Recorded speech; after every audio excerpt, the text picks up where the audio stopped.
You and I are not doctors. That's right. Thank you. I've not played a doctor on TV.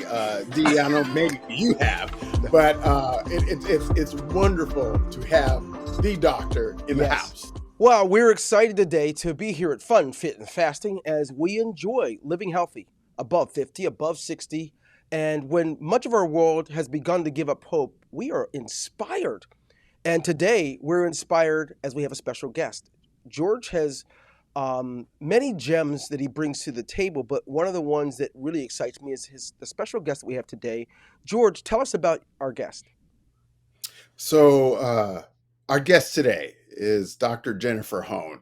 Mhm. She is board certified in endocrinology. She's been in practice since 1994. She's very passionate about the quality of care for patients with diabetes. And she spent her career in both practice and program development to achieve that end. Dr. Hone is working with clinics. She's worked with startup companies. She's worked with digital healthcare companies as well, just to find ways to change healthcare delivery to patients with complex conditions, and just using all the different types of new technology that's out there as well. She's been active in both a volunteer and a leader in a lifelong quest to make health and healthcare accessible to everyone. So, with that, I've known Dr. Jennifer for quite some time, and it's my pleasure to introduce Dr. Jennifer Hone. So, welcome, Dr. Hone. Thank you. Whoa. Wow. First of all, I don't feel worthy to be on the panel. This is exciting. You've been practicing as many years as my youngest son is alive, and making a difference. I don't know if Clearly, she wants to hear that. Yeah, right. I now feel very old. no, you shouldn't. As most savants and prodigies, we know that you started around 11 years old. That's All okay. right, of That's course. right. Yes, yeah, We know. absolutely. Hey, how's that for recovery? Well done. No, here at Fun Fit and Fasting, Doc, we love the idea of getting as many healthy tips as we can. A lot of our subscribers have challenges with things like pre-diabetes, diabetes, and so many other things. So we have some questions for you, and then we Okay, probably have a few that were sent in. We're gonna actually bring to you as well. absolutely. So if I you should don't just mind, before good. you jump in, Dwayne. So two things. One, I just want to say that it's been an amazing journey to be able to know and work with George over the last. I mean, really, it's been almost 30 years, George, I and know. it's incredible the way we've shared And I started space. when I was five. I started when I was Oh, five. also, yes, of course. I should have prefaced it with that. Five times Um, 10. but Go not ahead. only have we worked together across roles, but across geographies. And Yeah. it's really been an honor and a privilege to stay connected. It just shows you, I think, the value of the relationships you can create in your career that continue to create meaning and purpose throughout a person's lifetime. Amen. Wow. Amen. Well The said. honor is mine, truly, truly. Well, I think what's interesting about it is even in that long-term relationship, the things that have probably inspired George over the last God knows how many years he's been eating healthy and working on this idea of offsetting the challenges dealing with diabetes and things like that. You probably don't even realize what impact your relationship has had in maybe how compliant he is with his physician and things like that. And that's what we want our subscribers to hear that we are all real people with the same challenges, but certainly I believe we're going to find out in our questioning, a lot of it has to do with remembering and realizing that every human being has different RNA and DNA. And so whatever is good for one person isn't necessarily good for another. So it's vital to hear from a physician, how do we all handle it? We have the same problems, but we're all different. And so, George, why don't you kick off with some of the questions we have for Dr. Hone so that I believe we can bring things close and home for our subscribers. Yeah. So, but before we do that, let me start off with our standard caveat, right? Okay. You and I are not doctors. That's right. Thank you. I've not played a doctor on TV. Dee, I don't know, maybe you have, No. but it's wonderful to have the doctor in the Yes. house. Woo! So let me start with that. One of our first questions to you is, you're so accomplished, Dr. Hone, and we would like to hear what you're focused on currently. And as far as helping patients, people adopt to a healthy lifestyle. So we're just going to throw that out there and let you run with it. Okay. Well, I know it's a loaded question, or it's a when it's loaded question, loaded, right? it's a Because broad so based question, but you take it where you need it to in go. my current role, I only see patients a couple of times a month, but when I see patients, I am always focused on figuring out what matters to them, making sure they have a safe space to discuss that, and learning what gets in their way of living a healthier lifestyle. So, most of my patients are underserved. Most of my patients are people of color. Some of them don't even speak English as their first language. And many of them have both structural and financial, as well as the usual emotional and social barriers to spending the time and mental energy thinking about food, exercise, stress management, all of those things. So, just bringing it back to focus, my focus with people when I'm working in a one on one setting is to focus on what's getting in your way. And let's take things one thing at a time and not overwhelm people with radical change necessarily, but Hmm. figure out maybe one change at a time. Yeah. And I usually start, honestly, Dwayne, with reducing sugar intake. So just thinking about foods that are highly processed. And honestly, I think people underestimate things like hidden sugars, like ketchup and things like processed meats. So, people who are following a high meat diet often don't realize that there's a significant health impact of nitrates and other preservatives in a lot of lunch meats and those kinds of meats that Hmm. are not healthy. So, if you're going to eat a lot of meat or meat at all, quite frankly, then I strongly recommend against that type of meat, Hmm. whole Hmm. foods, mostly plants, not too much. It's a Right. general philosophy. So that's the practice focus in my sort of real job for the time being. As a clinical strategist, my focus is on systems of care. How do we get messages out? How do we create tools and systems and structures that help more people, regardless of where they live or what their backgrounds are, have access to the kinds of tools they need to live a healthier life? And that means dealing with everything from how do we think about food deserts to are there digital tools that we can create to help make meal planning easier? Can we provide educators and behavior change experts in a telemedicine type environment, partly digital and partly one on one, partly class based? What works the best? So there's a lot going on in my work world around more of a what's called a population health Hmm. approach, which is how do you address lots of people and their needs to help create a healthier ecosystem. Wow. Um, I think you triggered something in me, and I need to see if I can tie it in. When you talked about sugar, because I've wanted to know this, and I didn't get to ask my doctor because I've only been 132 days now without sugar. I don't know if it's psychological or not, but I feel like my skin is healthier, my nail bed, other things that I didn't recognize before that I don't have much of an issue with, and then also a lot of the joint pain that I had before. Maybe it's just me. Tell me, is that am I am I just like psychologically thinking things are better? You know how that happens psychologically. Is that what's Sure, going the on? placebo effect. So, so there aren't a lot of scientific data that talk about the impact of sugar on things like skin and nails. Okay. But at the same time, when you take something out of your diet, it's not uncommon for people to put other healthier substitutes in. So you may be eating, for example, more vegetables and fruits. I don't know, more vegetables, For more whole sure. grains.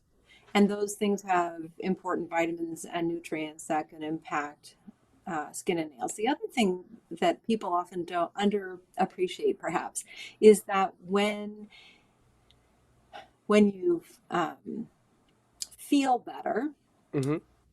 it you glow from within, right? So people's skin tends to just look better, and it may be that the confidence that you're building in your health habits Hmm. and your just general sense of well-being is impacting all of those stress hormones that also affect hair and skin. You've probably known somebody who had surgery or a terrible thing happened in their life and they said, "Oh my God, my hair just all fell out." Right. It's like, Exactly. yeah. Sure I do. So that's a well-known described phenomenon. There's even a name for it. It's called telogen. And what happens is that normally all of our hairs have their own kind of life cycle. Right. None of your hair lasts forever, okay? It's always falling out and Right. regrowing in a certain cadence. But under a lot of stress, it's kind of like all your, well, not all, but a whole bunch of your hair jumps onto the side of the pool and leaps off together. And It's like bye so bye. you have this, That's what right? happened. So you have this perception of, oh my God, I'm going to be bald here shortly. Right. But in fact, it's a temporary phenomenon. It is related to hormonal changes associated with stress, and it resolves typically over the course of 6 to 12 months. Why? Because that's the normal life cycle for hair. And once the stressful situation resolves, it takes about 6 to 12 months before you feel like you're no longer going bald. Similarly, your skin, your hair, remember, is just an organ of the skin, Right. behaves similarly. So, renewal and growth and health all respond to all of those stress related hormones that go on in the body. And when you change your diet to a healthier, it's just that people tend not to make only one change at a time. And as a result, it's really hard to say cause and Y- effect. Association, yes. Cause and effect, much harder. Okay, that makes sense, George. You know, when I started the supplements, when you talked me into like getting off the sugar and everything, I started supplements at the same time. So you're right. There's too many variables to pick one out and think that that's what it is. Makes Which sense. is why I often recommend only making one at a time, because when you change a whole bunch of stuff at a time, like if you're spending, this is just a bias on my part, okay, so brace yourself, but if you're spending hundreds of dollars Brace a yourself. month on supplements, Hmm. you're you have no idea which one of those supplements is really having the impact, and your Yeah. urine is now the richest substance in the world. So most supplements aren't needed or helpful, and actually you can over supply yourself with certain kinds of so one thing to remember, anything that can have an effect Hmm. can have a side effect. And Sure. just because it's natural or organic Yeah. Hello. or any of those terms, which are Hmm. actually scientifically meaningless, doesn't change the fact that anything that can have an effect in your body can have a side effect and it can be overdone. So, Yeah, that yeah. makes sense. And you know, so as a physician, my primary care put me on. I'm sorry, George. This is my last one. I see. I can't help it. I'm so you're so drawn in by Dr. Hone. You know, my doctor told me that I was B12 deficient and potassium deficient, and there was something else. So I started taking them because I was ignoring her before. George gave me Okay. the whole. So it kind of happened all at the same time. So that's great feedback. And as you're listening to Dr. Hone as she's walking us through some of the basic fundamentals of healthy living and not taking things so far to an extreme that we hurt ourselves. And we just got into like the very edge of a question or two, and we're already blown away. George, you know, there were some other questions that we have, and I know you were thinking of some things. Bring it on. It sounds like she's already raring to go and Yeah. ready to hit one out of the park. So I want to get back to what she talked about stress. Hmm. And with all the stuff that's going on in the world right now, Wow. the Yeah. pandemic, I mean, even things that are going on in this country, I would love for the audience to get your perspective and your recommendations as far as how to deal with stress. Yeah, so I wish I had like a an answer that would apply to absolutely everybody in all I understand. situations. Right. Um, so basics. So when you are feeling overwhelmed, there are some breathing techniques that can help.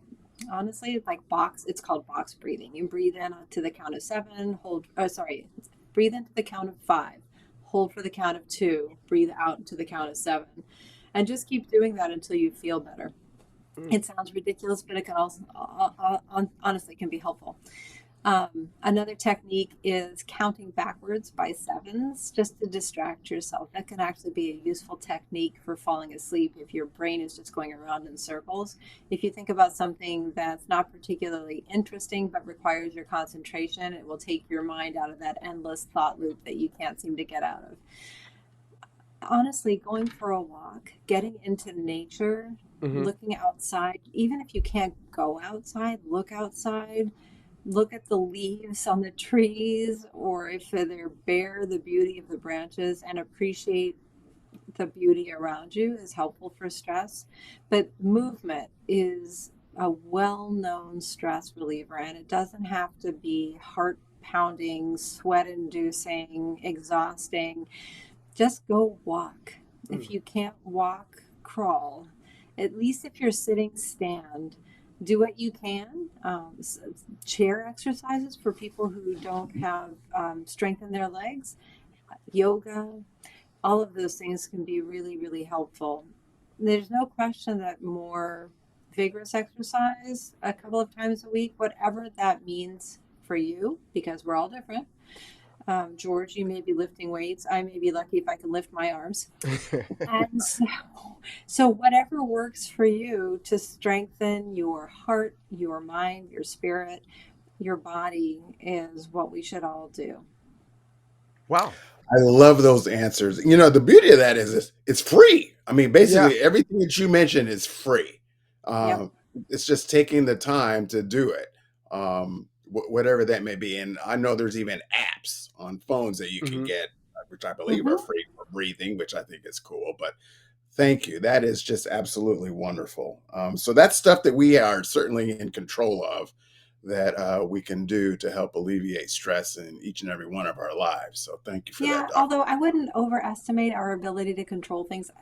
I think sometimes we blame people, whether it's ourselves or others, for not doing all they can, in quotes, to be healthy. They're not doing as much as I am. They're not doing as much as my brother's doing. What Mm. is wrong with them? Why don't they just eat less and exercise more? And so I want to give some grace to all of you out in the audience. Very good. Do Thank you. what you can, right? Every day. Right. If you walk for 5 minutes, if you get out the Right. door and you walk to the corner and you walk back, good on you. That's a great start. And we know that just sitting is really unhealthy. So if all you do is stand up and stretch a couple of times a day, hey, it's still better than what you were doing before. Incremental change matters. The biggest health impact from movement occurs between someone who's sitting all day and somebody who stands up. When you look for how much impact that has on your health, Hmm. that's the population where we see the biggest health impact. It's not the people who decide, oh, I've been walking, now I'm going to jog. Mm-mm. It's the people who are sitting all day who then stand up and move a little bit. That's where you really see. So don't beat yourself to a pulp. And if you're a really busy person, you have lots going on in your life and you're overwhelmed, every minute make a new decision. Make the joy choice, right? Make the choice that feels right at that time for you and give yourself grace. Again, you're hearing Dr. Hone. She is bringing it home for us. And the simplest of things, like exercising grace and not making everyone have to live up to your standard, and allowing people to do things within their space and their own abilities, is a phenomenal response. You're listening. Sometimes you may hear one of George or myself talk about parking farther in the parking lot and walking. You may hear us say something that we're doing. That does look. Do what you can. That's I've right. been guilty for 20 years of sitting at a desk. I'm a desk jockey in software, and that's where my body went south. But she's standing up, doing what I can. I still, unfortunately, I'm under 5,000 steps a day unless I cut the lawn or something. So, certainly, that's great insight. George, what were you going to say? Well, I was going to say, well, dang, Dwayne, when you're saying you're at a desk, I got no excuse. Oh. So, uh, thank you, Dr. Hone, for those wonderful, wise words of wisdom, I will say. Gold That nuggets. is really, I mean, that is so wonderful to hear that you start where you are, right? And then you work from there, baby steps. So thank you for that. Um, I've known you a long time, and I've always known that you're very passionate about um, a lot of things. But we'd like to hear what you're championing right now, as far as things that you think that our audience at Fun Fit and Fasting would be interested in hearing about. Okay. Um, so I think two things that might be interesting to people. One is that the traditional healthcare system tends to be very condition oriented. Oh, you have diabetes? Here's a Mm-hmm. tool. Oh, you have high blood pressure? Here's a tool. Mm-hmm. And I am increasingly passionate about thinking about the whole spectrum of genetic and lifestyle risk, all the way through the most complex conditions that we now put in a bucket called cardiometabolic. So that's everything to do with how food and activity and weight impact everything from how your body handles sugar, whether you have prediabetes or diabetes, whether you have high blood pressure, high cholesterol, maybe you suffer from sleep apnea, which is where people stop breathing while they're sleeping. All of these things are connected. And so, kidney disease, that's also connected. Eyes, nerve damage, all of those things are all integrally connected and they all have a similar root. So you can think of it as like the root of this really unhappy tree. So the roots that we tend to not manage include all of the things that this podcast talks about. It's finding joy in your life, finding a better, healthier way to live. Sorry, I shouldn't use the word better because that's judgmental, but a healthier way to live, no We matter get it. where you're starting from and who you are, right? Yep. So, all of those things contribute to this burgeoning risk. And I guess my focus again there is not just on telling people individually what to do, but Mm-hmm. thinking about our society and culture and the things that drive people towards the less healthy choice. So, whenever possible, as a culture, as a society, what we want to try to do is make the healthy choice, the easy choice, the default choice. Mm-hmm. So, people are people, whether you're a doctor or you're a person out there living your life or you're an engineer, whatever. If we create systems that help you make those choices more easily, then you're much more likely to go in that direction. In a purely capitalist society, this is my bias here. I'm just going to tell you this. Hey, No bring it science. This is on. all about Bring bias. it on. Okay. So, in a purely capitalist society, which is regulated poorly. I'm not going Mm, to say underregulated because God knows we have enough rules, but do we have the right rules? yeah. When unmitigated greed is the only thing that drives business decisions, the outcomes are not going to be driven towards helping people be healthier and happier. They're going Well to be said. towards making a few people really, really rich. Yep. And Yep. so I'm disappointed in our, to get political for a second, in our government as a whole over the last 100 years as we've become increasingly income disparate and polarized and struggling Mm-hmm. to make that connection and to do something about it. So, last message on that point, please vote. For God's sake, if you don't vote, don't bitch. My mother's favorite Hey, scripture. well So, said. Tell See, us how this you is really why I feel. love oh her. my She gosh. just lays it Hey, out tell there. us how This you is really why I feel, love Doc. her. Yeah, there you go. It's quite interesting. As we're listening to Dr. Hone, I think about around the time you started practicing.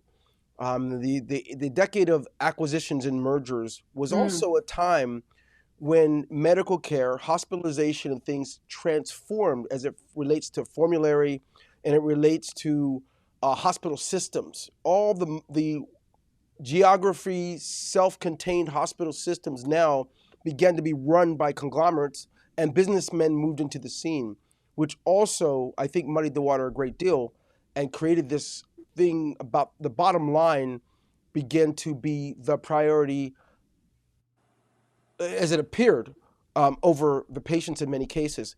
And so you came into medicine at a time when the old days were certainly gone. There were very few doctors would even make a house call, let alone be able to take care of you based on what insurances are now going to determine is an applicable surgery or procedure.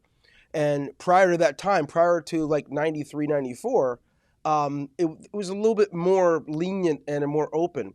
So I think about what it must mean for you to pioneer over this last 2.5 decades. I think about, no wonder you're serving underrepresented, underprivileged in many cases, and people who really just need a little bit more of a hand or an education about what's going on with them. So, on behalf of the fun, fit, and fasting community, we want to just, hey, look, I just want to like cheer you on and let you know Oh, we're advocates. As I think that that's what makes the world a better place. And thank you for your commitment, knowing you could have already retired if you wanted. We appreciate what you do and who you are. thank you. That means a Yeah. lot. And honestly, you know, the transformation of the healthcare delivery system over the last 30, 40 years has been really quite dramatic. And I think a lot of people who are not in the healthcare business, Yeah. for want of a better word, really have been left in the dark about how the system has changed and how the systems changes, how to navigate those systems. Hmm. It's become incredibly fragmented and complicated. And that's one of the things I'm really interested in trying to transform. I'm currently working for a company called Teladoc, which is very interested in digital transformation and Okay. innovation. Before that was working, believe it or not, for United Health Group. Their Optum company, which is a healthcare delivery company, was trying to do the same things there. And there's just a lot of structure now in place and money, honestly, that makes those transformations hard. Yeah. What I try to do, and what I would encourage all of us to try to do, is to figure out how to make any kind of problem analysis and solution a win-win. Figure out what we all have in common. Where are we aligned? And move first in that direction. How do we improve things that we all agree need to be better? Where we disagree, I think we all need a little cultural um, respect for each other. That's hard when you disagree with somebody in our current climate, to not assume that the reason that we disagree is they're wrong and we're right, and that's the end of the conversation. I think the more we can do things like ask the five whys and ask people to tell us more. Like if Hmm. somebody said something and you think to yourself, are you out of your effing mind? So instead of saying that out loud, don't use your outside voice. You Yeah. might want to say to that person, really, that's a way of thinking that is not familiar to me. Can you tell me more about how you came to that conclusion? Where did you get that information? Hmm. Well, really? Okay, what's the source of that? Well, Yeah. really, what's the source of that? Because the more we understand where the information is coming from, where the opinion is coming from, the better we can understand that person's point of view. And the more likely that someday you might agree on where things are true for both of you. Hmm. That goes in. That's in line with seek first to understand and then to be understood. Peel back the Absolutely. layers. Don't fly off the handle and tell someone they're nuts. Just take it down a little. Where's this coming from? In many Right. cases, you could be surprised and or have a paradigm shift of your own. So Right. great stuff. And of course there's lots of information sources out there that are have a profit motive and a click motive to get you to click on them. And when human beings, because we're all human, when we hear the same thing over and over again, there are studies that show that we start to believe it, even if it's We've absolute documented as truth in our hogwash. brain. You are So right. it's, and there are politicians out there who've really optimize their impact by saying things that aren't true over and over again. And at some point, people just start to think, well, I've heard that before. That must be true. Hmm. And it's hard to, as a human, it's just human. It's not stupid. It's not, it's just a human way, and being aware of that. Just like when we talk about bias and implicit bias, being aware of how you're thinking and maybe why you're thinking that way can be an incredibly powerful tool for all of us to use more. As we listen to Dr. Hone, we think about some of these. variables that impact healthy living, what we understand, or what we even believe to be truth, based on some of these areas of politics or just the marketplace itself. It's so interesting as we think about healthy eating. Isn't it amazing that all a marketing team has to do is put healthy or put organic or put something Yeah, on the label and we all natural. jump? A natural, 100% natural, or spring, put that on the water. And it's Or one of amazing. my favorites. What's that? Sorry. Or one of my favorites. Breakfast is the most important meal of the day. Yes. And maybe it is for you, but maybe it isn't for me. And, True. Exactly. you know, True. I always tell people heroin is natural. That doesn't make it good for you. So be very careful about these words and how they resonate for you and create an automatic reaction in how you Hmm. think about it that is not based in any kind of science or fact. Yeah. You asked me earlier what I recommend for healthy eating, and I Hmm. think we started talking about the importance of trying to eat less of the really highly processed foods that have a lot of sodium, a lot of hidden sugars, Hmm. a lot of hidden fats that we may not realize. And when we eat what are called whole foods, like whole grains, bulgur, and Yeah. um, some of the others, brown rice, and fruits and vegetables, and fish, nuts and beans, Hmm. legumes. Those foods take longer to digest. They tend to have a lot of vitamins and minerals in them that are really good for us. Hmm. And they're actually good for the gut also. There's a lot of talk out there around microbiomes and how can you Yeah. change your microbiome and what's a good microbiome and what's a bad. So please do not fall into the trap of sending your poop off to some company to have your microbiome evaluated, because there's absolutely zero science that says that analysis of that and then specific recommendations for diet have any basis in science.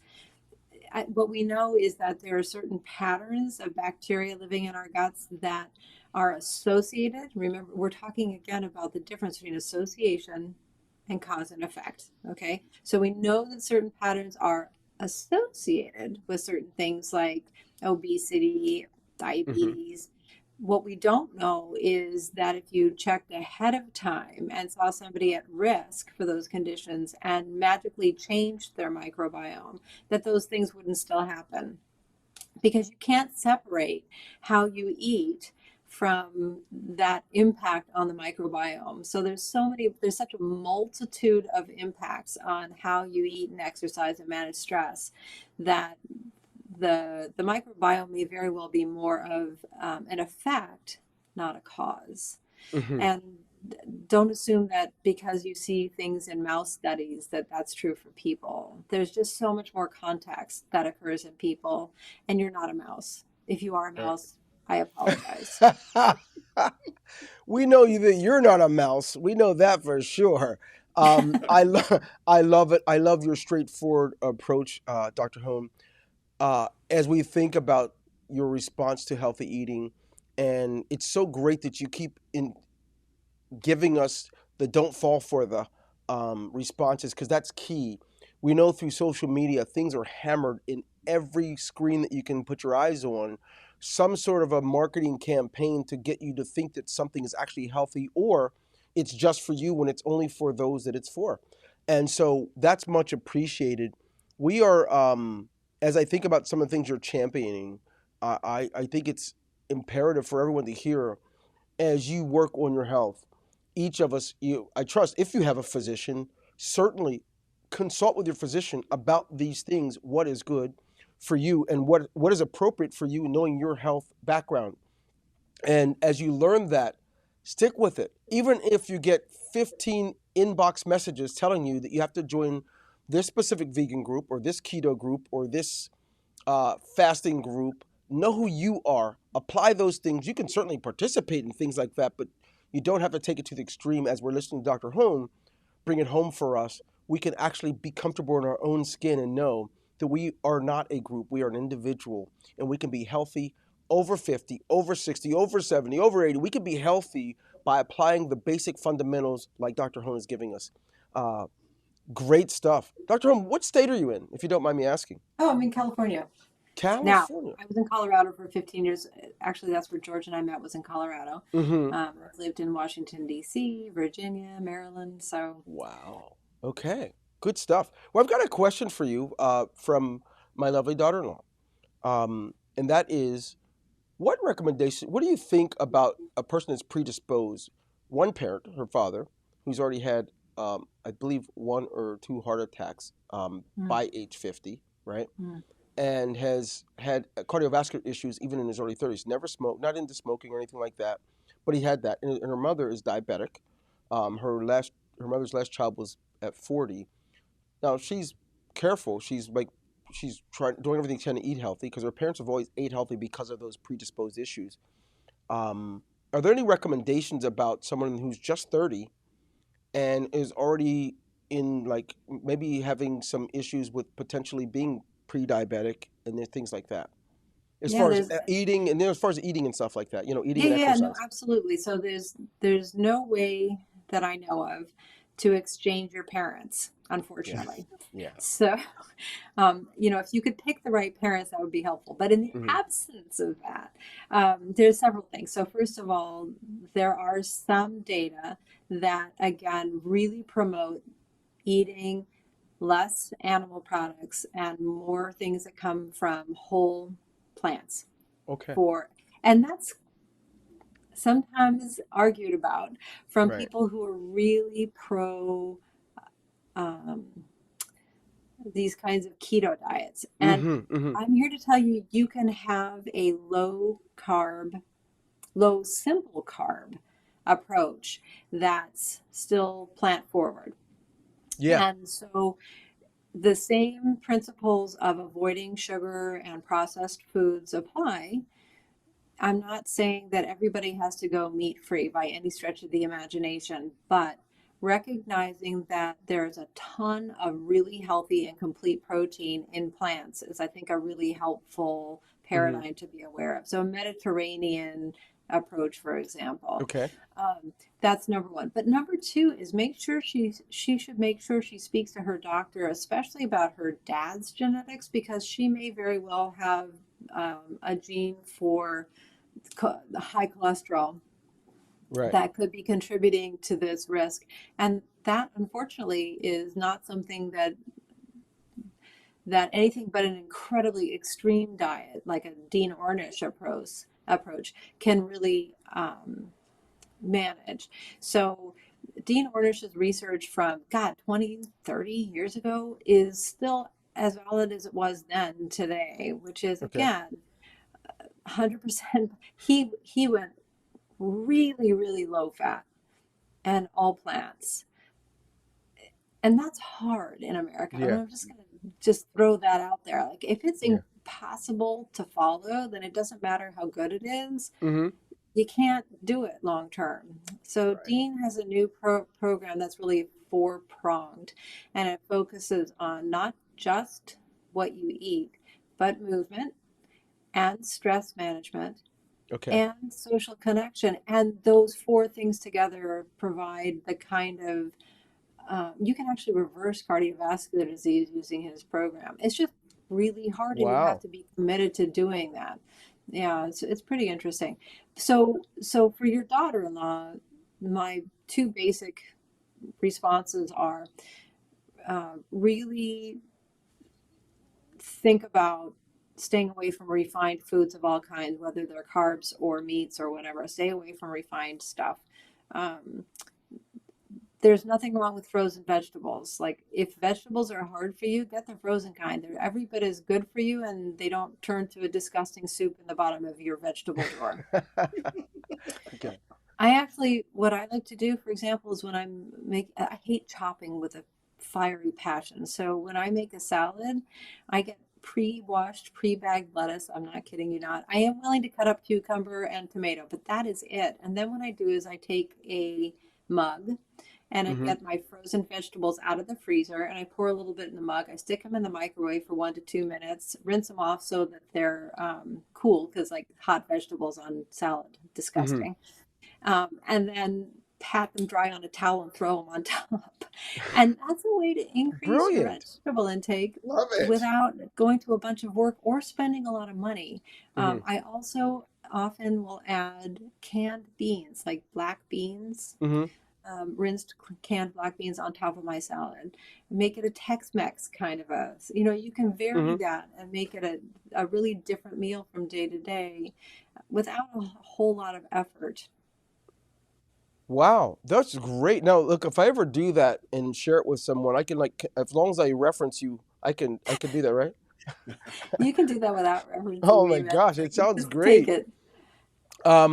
That was great insight. She's gonna like be. I'm gonna be her, her best friend now. So that's good. I Awesome. want to make that You can happen. never have too many friends. No, no, no, no. I'm fortunate to have I have three daughter-in-laws, and I'm fortunate to have no in-law challenges whatsoever. I just love Ooh, them. that is a blessing. I had no daughters ever. I have three sons and no daughters, and now I have three daughters, my daughter-in-laws, and they're fantastic. Yay. Um, You are yeah, that's blessed. great. George, you said you had a question from your brother, My brother-in-law. your So brother-in-law. I think you kind of answered it though, but well, so he is. I'll say this: he is doing intermittent fasting, so Mhm. he's new to it, and he was concerned. He literally just started, Okay. and I remember he was saying that, well, my blood sugar was one. I'm paraphrasing here, so this is off the top of my head. 130, and he hadn't had anything. He checked it earlier or later, maybe 4 hours later, and it was like 150 something. And then he was getting all concerned and worried. And so I will, and then I guess so. When I talked to him last night, he said it eventually dropped down to like 103.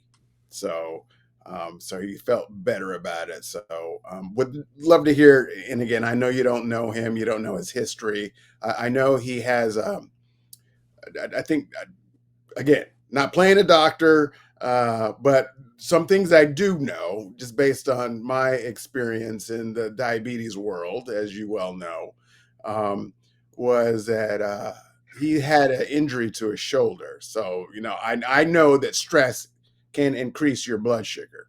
If you're sick or if you're under stress, that can increase it. So I'll stop there. But if you have any insight or thoughts, it'd be greatly appreciated.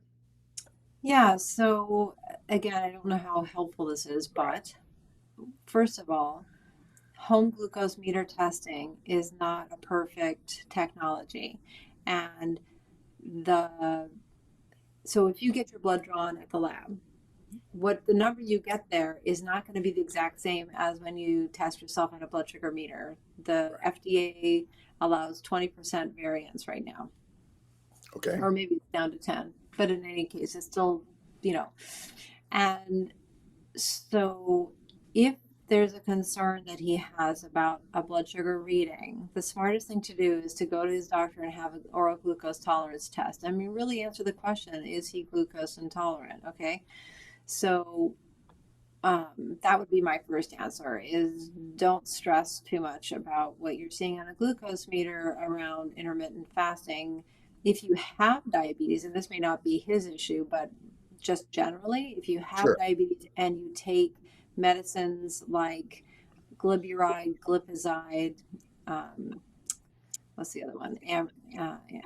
Oh, for God's sake, Amaryl, glimepiride, um, or you take insulin, you can really get hurt doing intermittent fasting by Mm, having your blood sugar go dangerously low. So Right. that's the sort of thing in that setting. It's not that you can't do it, it's that you would want to talk with your doctor yeah. about the safest way to readjust your meds to make sure that you didn't get into trouble. Right. So I don't Great have advice. any, well, it's just safety first, right? Yeah. So I don't have any um, biases against or for intermittent fasting. That is truly one of those modalities that works really well for some people and does absolutely nothing for others. I fall into that second category. I Hmm. tried Dr. Longo's 5-day fast thing that where they send you out a kit and do the whole, and all I felt was miserable. It didn't do anything Well, I wouldn't even be able for to me. handle that myself. As a- Oh, I was horrible. I mean, for me. Right. But I'll tell you, the person, that dietitian who suggested that I try it, was actually, excuse me, hoping that I would suggest or try this with my patients. And for her, it was really, she felt Transforming. purified. She felt Wow. like she had a metabolic reset. She felt all of this energy and mental clarity. I just felt hungry. So So you went 5 days every day is straight without different. eating. Pardon me? You did 5 days straight without eating.